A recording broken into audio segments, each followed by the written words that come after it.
With all the work that we have going on right now, Yuba County only has,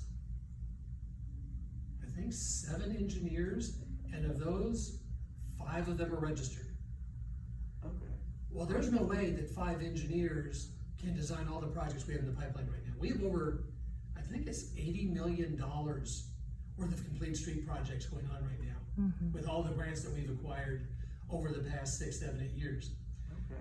So, unfortunately, because the engineers love to get their hands dirty and actually do their own designs and then oversee construction on their own projects, but we've kind of been forced into the role of being contract managers. So, once we get the grant funding, we circulate a request for proposal. The design consultant firms come up and ask, hey, this is what we propose, here are the people, here's the qualifications of the working on your project, would you like to hire us? So we go through those proposals, we pick the best one in terms of their experience and the staff and availability, and then they actually do the design and we oversee the design and double check it. Okay. And that's where it's nice, because we've got a couple of people that are even, well, they're not older, they're actually younger than I am, but they're retired annuitants. So engineers with 40 years experience, they come back and help the younger engineers and say, hey, this is what you look for in these designs and make sure that they're good. So that's a very, very good thing for us that we have all those years of experience, but the consultants are doing the bulk of the design work now. Once the design is done, by state contracting law, the county has to then circulate the plans and specs and receive bids to go to construction. Then a qualified bidder, we go with the lowest bid. We don't get to pick the one we think is the best. Yeah. On construction, you take the lowest qualified bidder, and they get to build it. The nice thing is when you get to projects of this size, of this magnitude, you're not going to get little fly-by-night businesses. You're going to get the big ones. Those who can actually handle it? Yes. Yeah. And I've been doing these types of projects for decades. But yeah, that's a really good question. So yeah, we'd love to do all the design in-house, but the way it is now, with the volume of work we have going on, there's no way. I guess that kind of sort of answers the other question I had, which was, because you mentioned, what was it, that like people were turning into traffic, or turning into the kids over in Oliver's. I guess my question was, if you knew if they were gonna end up widening the lanes, making additional lanes in those spots, or if that's just where it's gonna happen after the fact. No, what we're proposing, and this is occurring in front of Linda Elementary School. What we're proposing is a pedestrian refuge island, or basically it's a 4-foot wide median, raised concrete median. Nobody's going to be able to get out of their lane and try to pass and go over this thing. And then we're going to have a formal left turn channel, and this is your one place where you turn left into the school. So yeah, it'd be nice if I could have a continuous left turn lane as well, but I don't think we have enough right of way to do that. Yeah, because I know, at least on this school, it can get it can get busy during like the main times, because you got the buses, you've got the kids, and they're all trying to turn in. Right. The parents of the kids, and they're all trying to turn in. And Marysville Joint Unified School District has been very proactive. They try to stagger, I understand, when the kids actually get out of school. Now for this school, that doesn't work, because it's 8th and 9th grade, right? Or 7th and 8th grade. 7th and 8th grade. But when you have K through 6, I know that a lot of the schools, the kindergartners get out an hour earlier, a half hour early, and then, yeah, the other grades are staggered as well. So it kind of helps things out a little bit. Okay. And we also work with Marysville Joint Unified School District if they have plans to do an upgrade to their parking lot, to their drop-off area, to their bus drop-off area. Then the county is very happy to sit down and work with them and see if there's something we can do with our road to facilitate their design. It's our goal too, to keep the traffic flowing and keep everybody safe. There's something called a Vision Zero, which means 0 serious collisions, or collisions resulting in serious injuries or death. Okay. And so that's our ultimate goal, is safety. Makes sense. That's why I was so horrified when I did that collision analysis and realized 30%, 35 injury accidents in 10 years on 1 mile of road, essentially. Actually, I guess I'm getting all the questions. I'm talking to you now, so. That's okay. But the pedestrians and bikes, you said it was about 30% of people who. 30% of the injury collisions involve pedestrians or bikes. I'm trying to think of a polite way to say this. Is it the data there because it's due to the population of the people who live there who have less access to cars and stuff, or is it just because it's so frequent? And that is an excellent question. There actually is data out there. Remember, and I'm going to go back a step. Remember when I talked about disadvantaged communities and the primary driving force is what's the median household income? How much do folks make? You can be a disadvantaged community under different criteria as well. One of the criteria that I look at is access to a motorized vehicle. Now, depending upon where you are in Yuba County, that varies. In West Linda, that is in like the worst 2% of the state in terms of having access to automobiles. There's a lot of folks there, they don't have a choice. They're going to walk or ride a bike. Down here, I think it's around 52 or 54% of the folks have access to a vehicle, which is still not very good. That means half of the people here are forced to either walk, ride a bike, or hitch a ride with somebody else. So are there a large number of folks that have to walk or ride a bike because they don't have a choice? Yes. I guess, yeah, that does make sense that would go into the disadvantaged community part. Yes. That does make sense.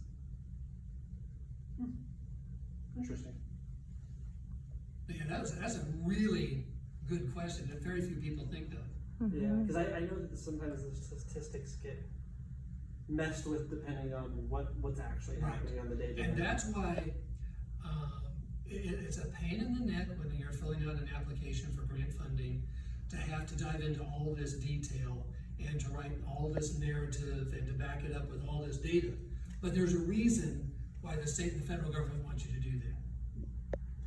And quite bluntly, that's one of the reasons why Yuba County has been very successful, is because we're willing to sit down and do the analyses, to look at those collisions, look at the collision types, look at the traffic violation that caused the collision, and then to actually choose the countermeasures that are appropriate for reducing that type of collision. So we actually design our projects around reality. We don't just have a boilerplate and we try to stamp everything the same way. Interesting.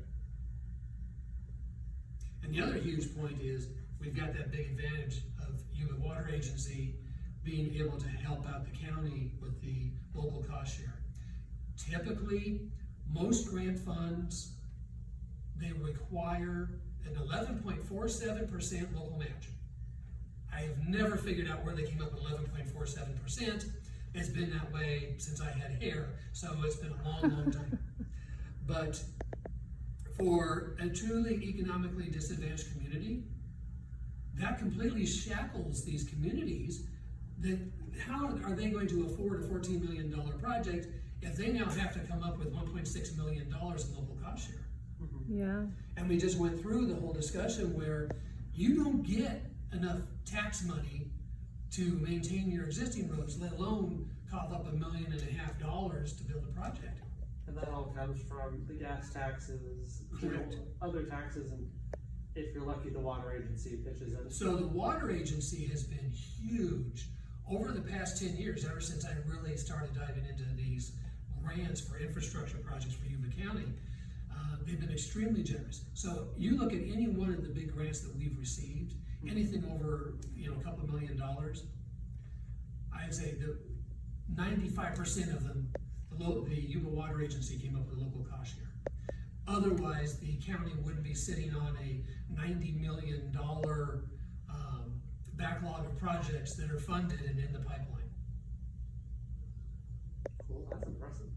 Yeah, so Yuba County is probably leading the state in terms of all the infrastructure projects we're doing, because we've got, once again, that $24 million project that we're doing in West Linda, plus the Cedar Lane, Alicia Avenue, Garden Avenue, Safe Routes to School projects. And then we are designing Linda Avenue and Fleming Way already, or Dunning Avenue already. We're designing a portion of Fleming Way north of Yuba Gardens for design only right now. We got the $45 million project going on in Olivehurst under the LT cap. So, yeah, we have really been lucky. And we're redoing Friendship Park. That's my pet one. Mm-hmm. West Linda has a 22-acre park, and it's just this gem in the rough that nobody knows about. Virtually, it's falling apart, overgrown. The parking lot's falling apart. They had basketball courts there that have been vandalized over the years. They have a swing set that was set on fire at some point. People been in there four-wheeling. There's a community garden in there that's amazing. So if you've never been there, it sits next to Alicia Avenue, south of Feather River Boulevard. But it's 22 acres. You can't miss it. Okay. And we got 2 separate grants to completely go through and rebuild Friendship Park, build new basketball courts, build pickleball courts, build 2 big pavilion areas, so you've got shaded seating for barbecues, you've actually got barbecue grills, they're putting in all kinds of bicycle paths through it. Gosh, I can't even remember what all we're putting in a well, get the community garden off of Oakwood water, because there's no need to be using treated water to irrigate a garden. And then we're going to be making improvements to the garden itself, adding a parking lot, fixing the parking lots there, adding lighting. It is a cool project. Yeah, So sounds like that was one of those that I really wanted to get before I retired. We're glad you did. We had to break it into 2 projects to get it fully funded, but we did it. Mm-hmm. Oh, wow. It'll be beautiful. I'm not really in the know of how all the funding and stuff and how that gets divvied up, but I kind of saw how it got done here, but just in general, outsider looking in, I don't see that on a day-to-day basis. There's no way anybody would, because we don't advertise it. I mean, I'll go in front of the board of supervisors and ask permission to apply for grant funding, and then I normally have to go before the Yuba Water Agency and request funds for the local cost share. But unless somebody is attending those board meetings, nobody knows about it. Right. Now, we are trying to do more of these workshops. Even before we apply for grant funding, we are trying to do more ribbon cuttings once the project's built. We're hoping to do another public workshop if the grant is successful, and I'll go in front of the board and talk about the projects. So, yeah, we've got 5 big grant applications that I've submitted just in the past 5 months. So, we're not slowing down any. I got other questions of that, but yeah, no, that keeps you thinking after a little bit. Well, yeah, and once again, you think of questions, reach out to us. Yeah, please. We feel like Maytag repairmen a lot of the time. Nobody talks to Public Works unless there's a complaint, which is fine. If there's a complaint, normally we need to know about it. Yeah. Because we've got 600 some miles of roads and we don't have enough people to drive every mile every day. What all falls under your category? Under Public Works? Yeah. Great question. Drainage, roads.